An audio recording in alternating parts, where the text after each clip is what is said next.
Você já esteve em um lugar tão silencioso que o barulho mais alto era o da sua própria alma, implorando por socorro?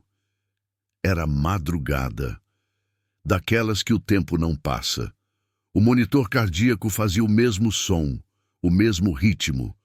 O quarto de hospital era frio, mas não era o ar-condicionado que doía. Era o vazio. Ali estava ele. Um homem de 62 anos, corpo enfraquecido, olhar perdido no teto branco. Nada fazia sentido, nenhuma visita, nenhuma esperança. Só aquele cheiro de álcool e remédio. Durante toda a vida, ele se orgulhou de ser racional. Deus, isso é para quem precisa de muleta emocional, dizia. E agora, irônico, era ele quem mal conseguia ficar de pé. O diagnóstico era cruel. É terminal, disseram os médicos com aquele tom técnico, como quem fala da previsão do tempo. Ele apenas assentiu com a cabeça, mas por dentro, algo se partiu. Naquela noite, com os olhos abertos, encarando a escuridão, ele começou a ouvir um barulho que não vinha de fora.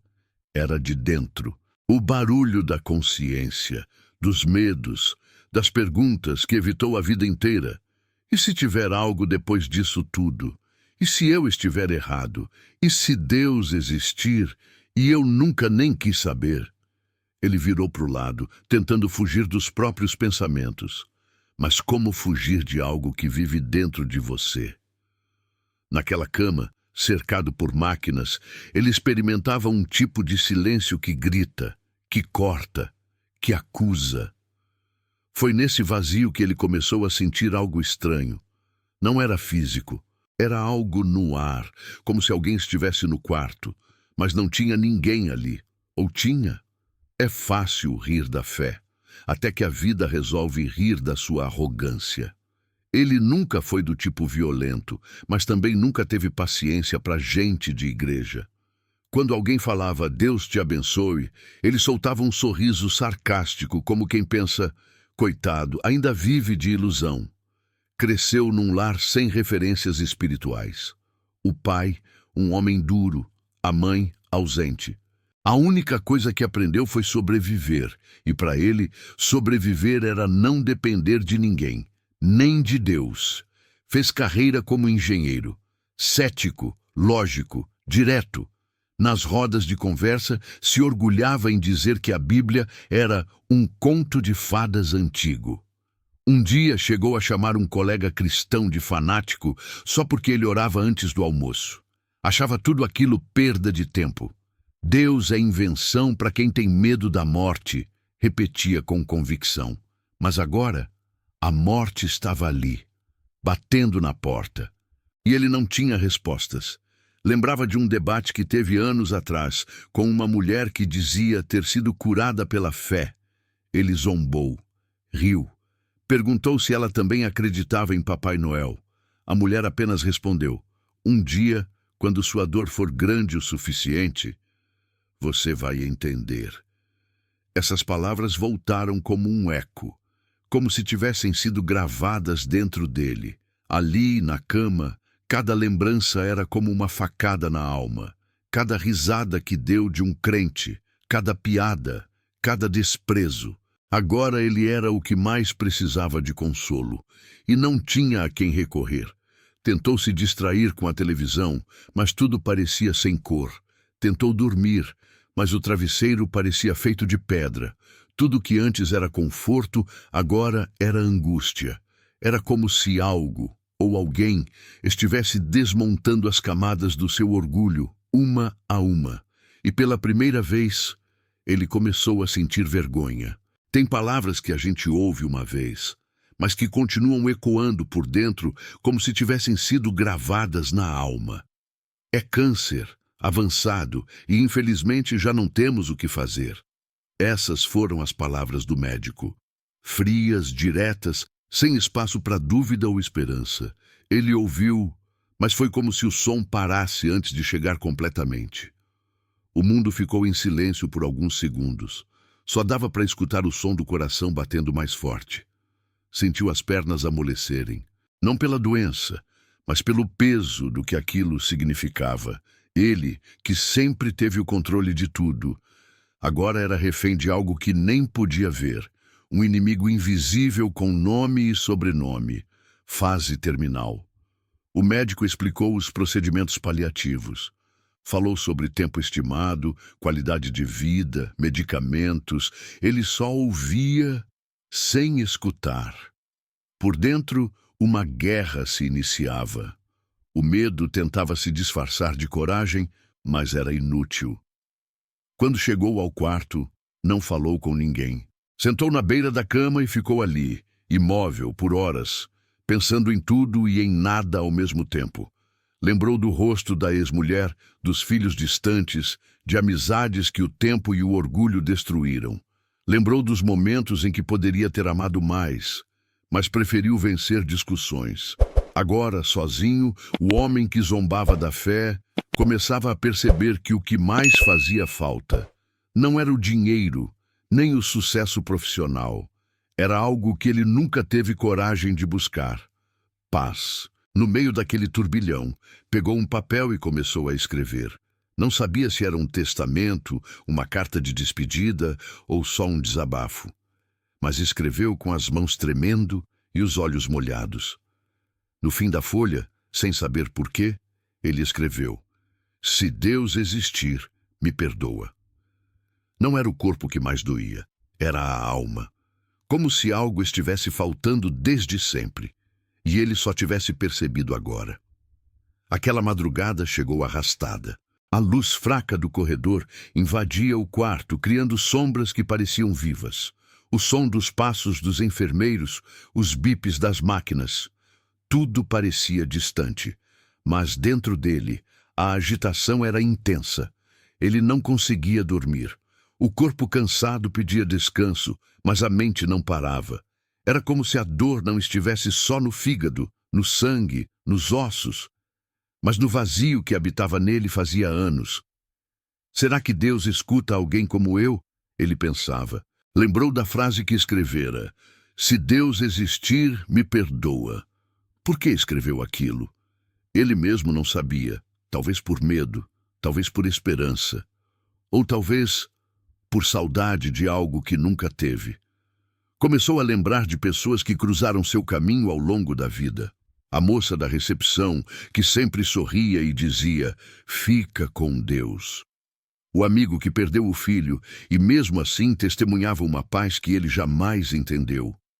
Gente comum, mas com uma fé que parecia inabalável. E agora ele, o homem das certezas, das fórmulas, da lógica, estava ali, no escuro, procurando sentido. "Se Deus está aqui, porque eu não o sinto?" murmurou quase sem voz. O quarto ficou ainda mais silencioso depois disso. Era como se tudo estivesse esperando. Até o ar parecia em suspenso. Ele fechou os olhos, não para dormir, mas para tentar fugir de si mesmo.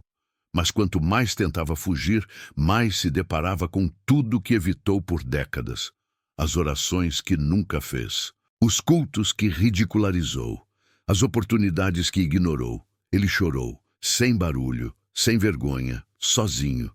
Mas pela primeira vez, o choro parecia uma forma de abrir espaço, como se dentro daquele pranto estivesse nascendo uma pergunta sincera: "Deus, o Senhor está aí?" Tem sonhos que parecem reais, e tem realidades que parecem gritos de um sonho esquecido.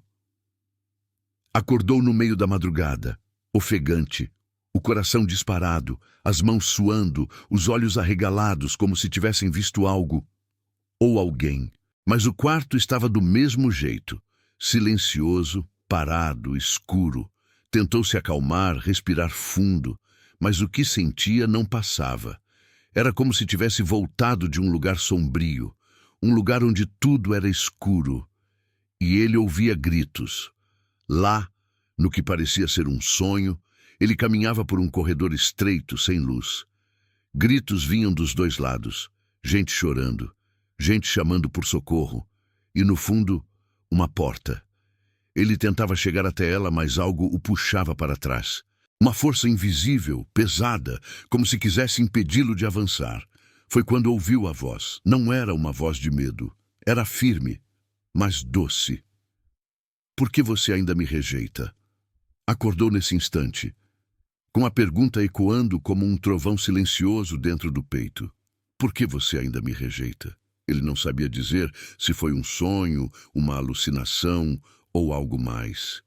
Mas sentiu um peso no peito, um tipo de tristeza que não era dele. Como se a pergunta tivesse vindo de alguém que o amava e estava esperando por ele há muito tempo. Ficou ali, deitado, olhando para o teto, a respiração ainda acelerada. Tentava racionalizar, mas dessa vez não conseguia. A pergunta estava viva, não saía da cabeça, e pela primeira vez ele pensou: e se essa voz for real? Há momentos em que Deus não fala com trovões. Ele sussurra no meio do desespero. A noite seguinte parecia igual.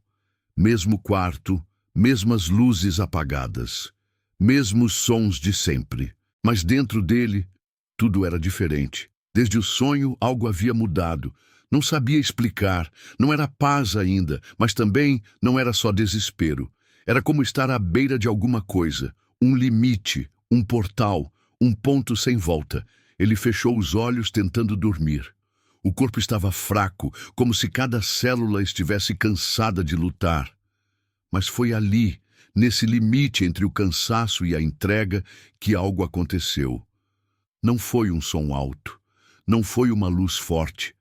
Foi uma presença, invisível, mas absolutamente real. Um calor suave tomou o ambiente, e ele soube, não estava mais sozinho. Abriu os olhos devagar, não viu ninguém, mas não precisava. Sentia. Sentia como nunca sentiu nada na vida.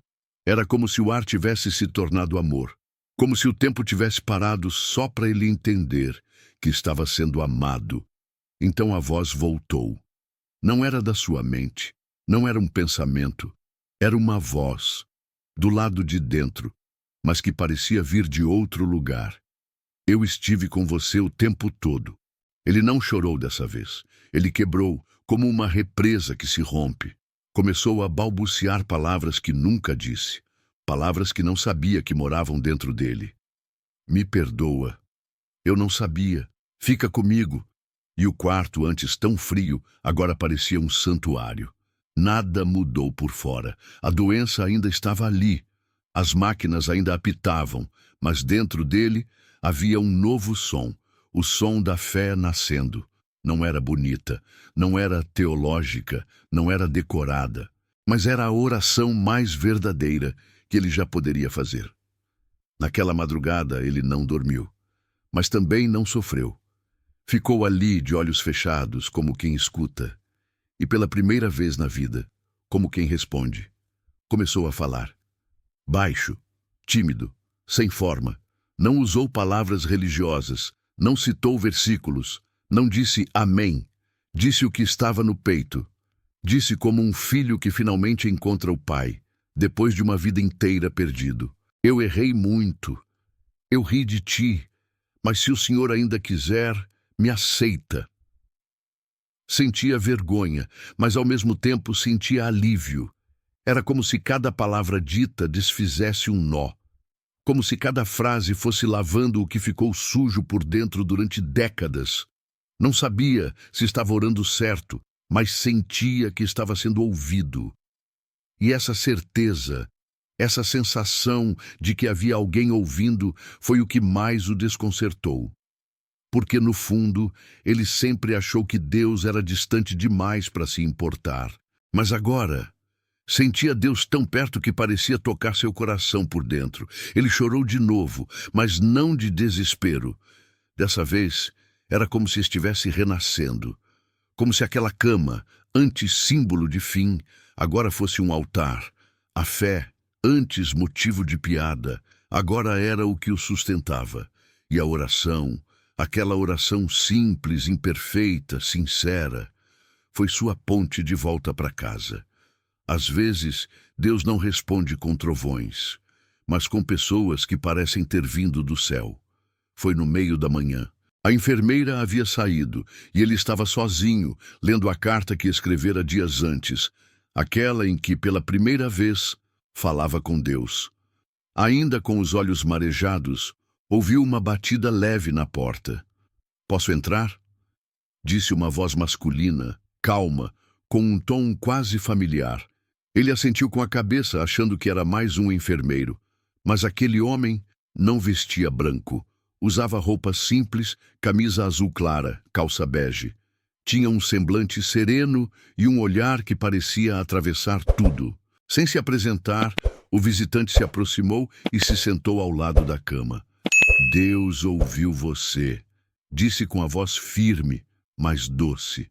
A frase bateu como um vento quente no coração do paciente. "Como você sabe?" ele perguntou, tentando conter a emoção. O homem apenas sorriu. "Porque ele me mandou aqui para te lembrar que ainda há tempo e que ele nunca te deixou, mesmo quando você não acreditava nele." Foi como se o mundo parasse. O quarto se encheu de um silêncio diferente, não de vazio, mas de presença. Ele queria perguntar quem era aquele homem, mas não conseguiu. Sentiu uma paz tão forte que fechou os olhos por alguns segundos. Quando os abriu, o visitante não estava mais ali. Nenhuma porta abrira, nenhum passo foi ouvido. Só a sensação de que Deus acabara de confirmar que sua oração tinha sido recebida. E pela primeira vez, ele sorriu. Fraco, sim, mas verdadeiro. Como quem finalmente entendeu que o céu pode visitar um quarto de hospital, sem fazer alarde. O milagre nem sempre começa no corpo. Às vezes, começa na alma. E só depois alcança a carne. Nos dias que se seguiram, algo diferente começou a acontecer.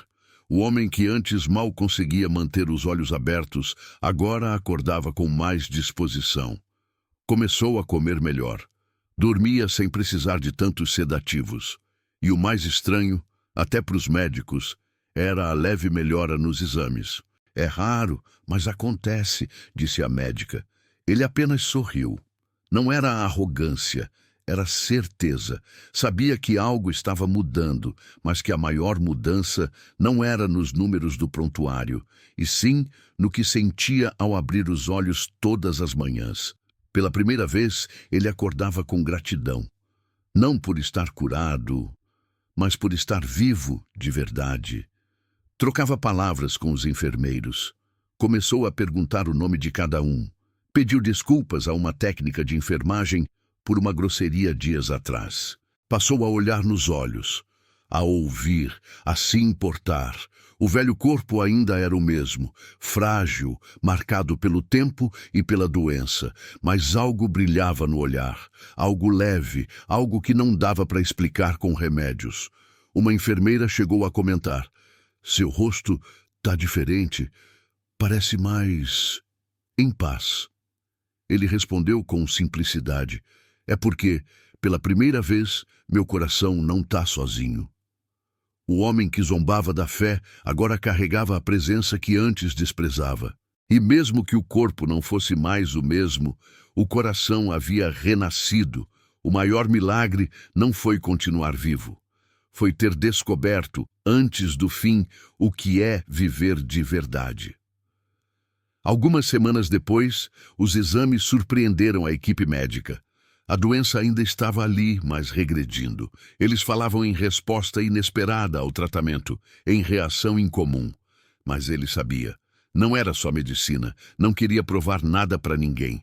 Nem fazer discursos. Só queria viver o tempo que restava com propósito, mesmo que fossem dias. Mas os dias viraram semanas. As semanas, meses. E um dia, a médica entrou com um sorriso discreto e disse: "Você está recebendo alta." Ele olhou para o quarto uma última vez antes de sair. Ali dentro ele morreu e nasceu. Ali, onde pensou que seria seu fim, foi onde encontrou o começo de tudo. Voltar para casa foi como voltar a um mundo novo. As ruas eram as mesmas, as árvores as mesmas. Mas ele, Não era mais aquele homem que zombava, que fugia, que se achava dono da verdade.